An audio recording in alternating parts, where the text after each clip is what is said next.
केंद्रीय आधारभूत विषय निर्धारित की है। उसमें एक है संगीत शिक्षा है। उस संगीत शिक्षा के माध्यम से आज हमारे भैया बहन आपका मनोरंजन कर रहे हैं, आपके सामने अपने प्रतिभा का प्रदर्शन कर रहे हैं। क्योंकि हम जानते हैं कि विद्यालय सामाजिक चेतना का केंद्र है। पढ़ाई के माध्यम से भैया बहन की प्रतिभा का हम लोग प्रफुल्लन देखते हैं, समझते हैं, वाहवाही करते हैं, परंतु सह शिक्षा के रूप में भी प्रतिभावान हमारे भैया बहन है। विद्या भारती में शिक्षा सेवा और संस्कार के चरित्र को चरितार्थ करते हैं मंच के माध्यम से, और पांचों आधारभूत विषय का प्रदर्शन करते हैं मंच के आधार से, मंच के माध्यम से। उसमें विशेषकर संगीत शिक्षा का महत्व है आज के दिन, और उसके माध्यम से अपने प्रतिभा का जलवा और प्रतिभा का प्रदर्शन आज कर रहे हैं। विद्या भारती भैया बहन को सर्वांगीण विकास दे सके, विद्या भारती भैया बहन का सर्वांगीण विकास कर सके, अर्जुन के जैसा निर्माण कर सके, लौह कुश ध्रुव प्रभाव बना सके, इसलिए अपने नीति में जोड़कर रखी है विद्या भारती।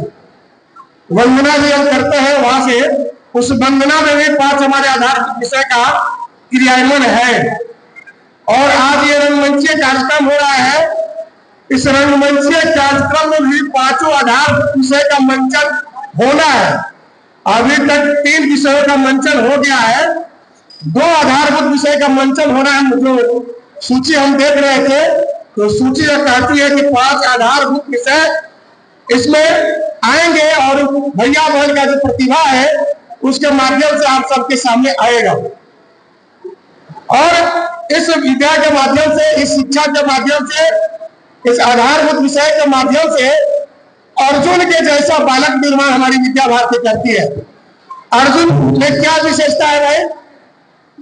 महाभारत में अर्जुन का नाम आया है। अर्जुन के अंदर क्या विशेषता है?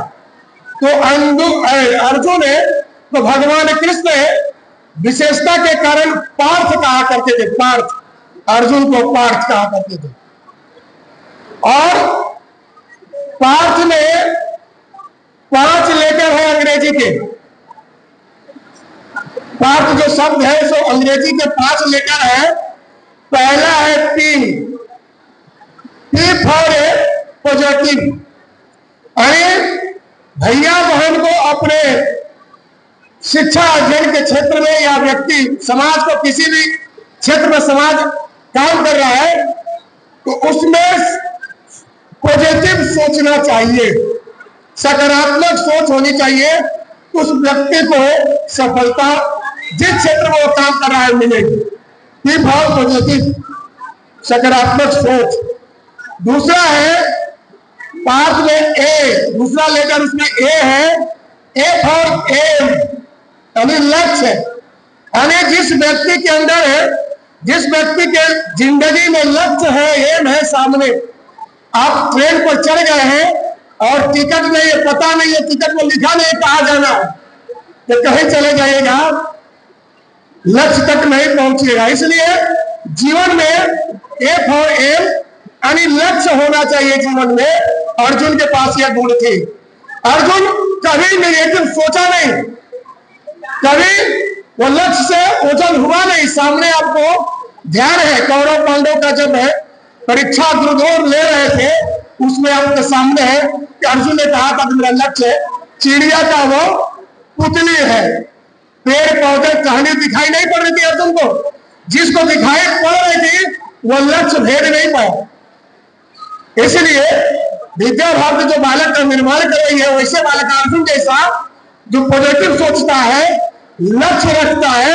और तीसरा उसमें लेटर है आर फॉर रनिंग, यानी जो जीवन में दौड़ते रहता है अच्छाई के लिए, पढ़ाई के लिए, कमाई के लिए, दवाई के लिए, सुलझाई के लिए, वो विद्यार्थी, वो व्यक्ति जीवन में कभी भी सफल होगा।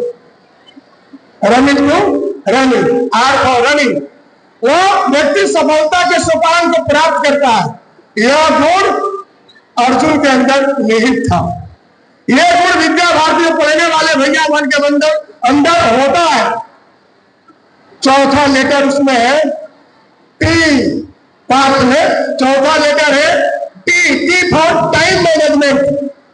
यानी जो व्यक्ति अपने जीवन में समय का नियोजन कर लिया, समय को साध लिया, समय के साथ अपने को अपडेट कर लिया, अपग्रेड कर लिया। क्योंकि हम जानते हैं ना, समय ऐसी परी है जिसको पीछे बाल नहीं होता है, उसके आगे बाल होता है। तो समय को पकड़ने के लिए एक कदम आगे चलना पड़ता है। तो जो व्यक्ति टाइम मैनेजमेंट कर लिया जीवन में, चाहे वो विद्यार्थी हो, वो शिक्षक हो, वो सामान्य व्यक्ति हो, समय का नियोजन जो व्यक्ति कर लिया, वो जीवन में कभी सफल नहीं हो सकता है। उसको सफलता ही सफलता मिलेगी। आज हम देखते हैं ना, किसी को बुलाई के सर हमको समय नहीं है, बहुत हम व्यस्त है आजकल, समझ जाइए वो व्यस्त नहीं है, व्यस्त है। समय का नियोजन करने के बाद सभी काम सुचारू रूप से और व्यवस्थित होते हैं। सबके लिए 24 घंटा है। किसी विशेष व्यक्ति विशेष के लिए 24 घंटा के बाद 1 सेकंड भी ज्यादा नहीं है। तो समय नियोजन, जीवन में समय नियोजन का बड़ा महत्व है। तो समय नियोजन जो व्यक्ति करेगा वो आगे बढ़ेगा, और ये समय नियोजन अर्जुन के अंदर था। 5वां लेटर है पाठ में एच, एच फॉर हार्डवर्क। यानी व्यक्ति को जीवन में कठिन परिश्रमी होना चाहिए, कठिन परिश्रम करना चाहिए। जो व्यक्ति जीवन में कठिन परिश्रम करता है उसको सफलता ही सफलता मिलती है। आपको अर्जुन के जीवन में हम मिला लीजिए, राम के जीवन को देख लीजिए, कृष्ण के जीवन को देख लीजिए। ये जो भी मर्यादित पुरुष हुए हैं वो सब लोगों ने कठिन परिश्रम किया है। आप सभी